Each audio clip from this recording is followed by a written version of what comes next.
ذکر و اذکار ہماری زندگی پر کیا اثرات مرتب کرتے ہیں؟ ذکر و اذکار کے زندگی پر اثرات 100% ہیں۔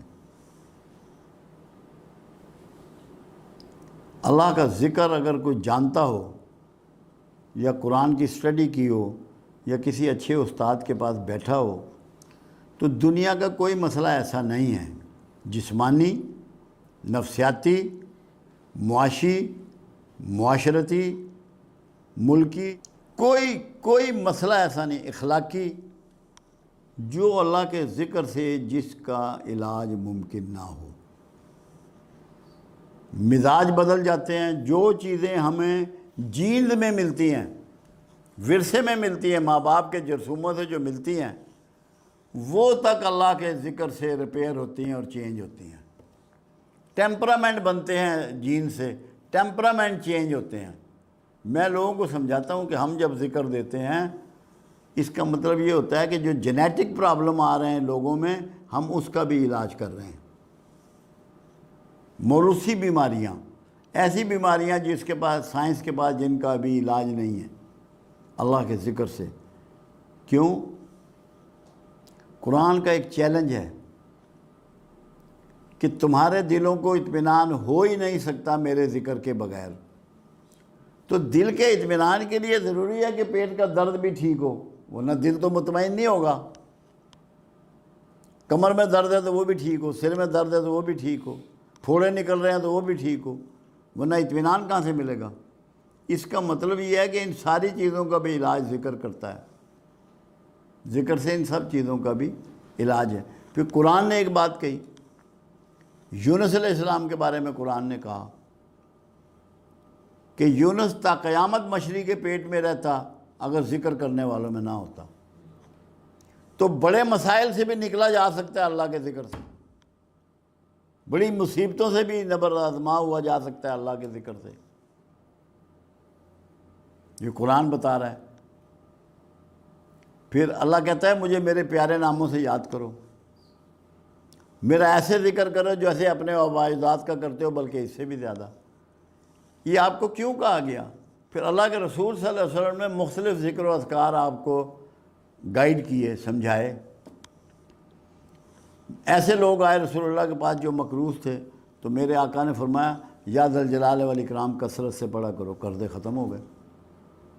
تو کوئی ایسا مسئلہ نہیں ہے جس کا علاج اللہ کے ذکر میں نہ ہو۔ ہمارا پرابلم یہ ہے کہ ہم 10 دن پڑھ کے چاہتے ہیں کہ 100 سال پرانا مسئلہ بھی حل ہو جائے، کہ ہلے تھوڑی تو کم ہی نہیں ہویا، 6 دن تو انہوں ہو گئے پڑھ دیں۔ یہ نہیں ہو سکتا کہ اگر پراپر ذکر کسی گائیڈ نے آپ کو دیا ہے کہ کون سا لفظ کس طریقے سے آپ کی زندگی پہ، آپ کے پٹھوں پہ، آپ کی ہڈیوں پہ، آپ کے خون پر، آپ کے دماغ پہ اثرات کرے گا، اگر کوئی سمجھدار آدمی دے تو یہ ناممکن ہے کہ اس کے اثرات نہ آئیں، کیونکہ چیزوں کو ریسائٹ کرنے سے اثرات آتے ہیں۔ یہاں کچھ لوگ کام کر رہے ہیں، وہ سورہ رحمان کی تلاوت لگاتے ہیں، بہت سارے لوگ بیماریوں میں، اور وہ کہتے ہیں کہ ہمیں شفا ہوئی۔ کیوں؟ اللہ کا ذکر ہو رہا ہے۔ ذکر صرف یہ نہیں ہوتا کہ اللہ اللہ کی جائے، اللہ کی باتیں کریں وہ بھی ذکر ہے، نماز پڑھیں وہ بھی ذکر ہے، قرآن کی تلاوت کریں وہ بھی ذکر ہے،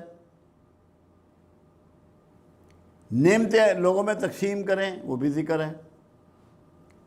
یہ ہو نہیں سکتا کہ اگر آپ سچے دل سے اللہ کے ذکر پہ گامزن ہو گئے ہیں اور آپ کے مسائل باقی رہ جائیں۔ یہ ہماری سوچ کی کمی ہوتی ہے کہ جو ہم ذکر میں کوتاہی کرتے ہیں۔ میں تو اس کو کہتا ہوں کہ ایک پریکٹس کر لو، ایک عادت بنا لو۔ جو مسئلہ تمہیں درپیش ہے، جو پریشانی درپیش ہے، اللہ کے حضور باتیں کرو، گریا کرو اس سے۔ اللہ کہتا ہے مجھ سے کانا پھوسی کرو، کانا پھوسی ذکر ہے، کرو تو صحیح، شرماؤ مت اللہ سے، اس سے اپنے من کی باتیں کرو، ذکر کرو، تمہارے مسئلے حل ہو جائیں گے۔ ہم کرتے ہیں نہیں، دوڑتے ہیں کہ فلاں پیر صاحب کو چلیے کم ہو جائے گا۔ پیر صاحب نے بھی آپ کو اللہ کا ذکر ہی بتانا ہے۔ جب اللہ کے رسول صلی اللہ علیہ وسلم ذکر تجویز فرما رہے ہیں، 4 چیزیں رسول اللہ کے ہاں طریقہ تھا۔ جو لوگ آتے، آنے والے کے لیے میرے آقا دعا فرماتے، اگر جسمانی عارضہ ہوتا تو دم کرتے، اور پانی میں کبھی پھونک نہیں ماری، آپ اپنا ہاتھ مبارک، دست مبارک پانی میں ڈبو دیتے، کبھی لعاب لگا دیتے، چھڑی سے دم کر دیتے، اللہ کا ذکر تجویز کرتے لازمی، اور اتنا کہ جو انگلیوں پہ کیا جا سکے۔ تسبیح اس وقت استعمال نہیں ہوتی تھی، لمبا ذکر میرے آقا نے کبھی نہیں بتایا تھا، تاکہ لوگوں کو آسان ذکر بتایا جائے۔ اور اگر جسمانی عارضہ ہوتا تو کھانے پینے کی چیزیں ریوائز کرتے۔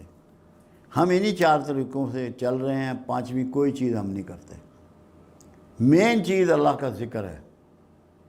اگر لوگ کر لیں، ہمارے پاس کوئی بندہ ایسا نہیں آیا جس نے دل جمی سے ذکر کیا ہو اور اس کا مسئلہ پینڈنگ رہ گیا ہو۔ میرے پاس تو نہیں آیا، مجھے نہیں یاد اس 30 سال میں۔ تو ذکر سب سے امپورٹنٹ چیز ہے زندگی میں، اس کو تو چھوڑنا نہیں چاہیے۔ تھوڑا بہت جتنی توفیق ہے، جتنی صحت ہے، جتنا ٹائم ہے، ذکر کو مت چھوڑو۔ آپ جو اچیو کرنا چاہتے ہیں ذکر کو پکڑ لیں، یہ ناممکن ہے کہ اچیو نہ ہو۔ ناممکن کا لفظ استعمال کر رہا ہوں، لازمی نصیحت۔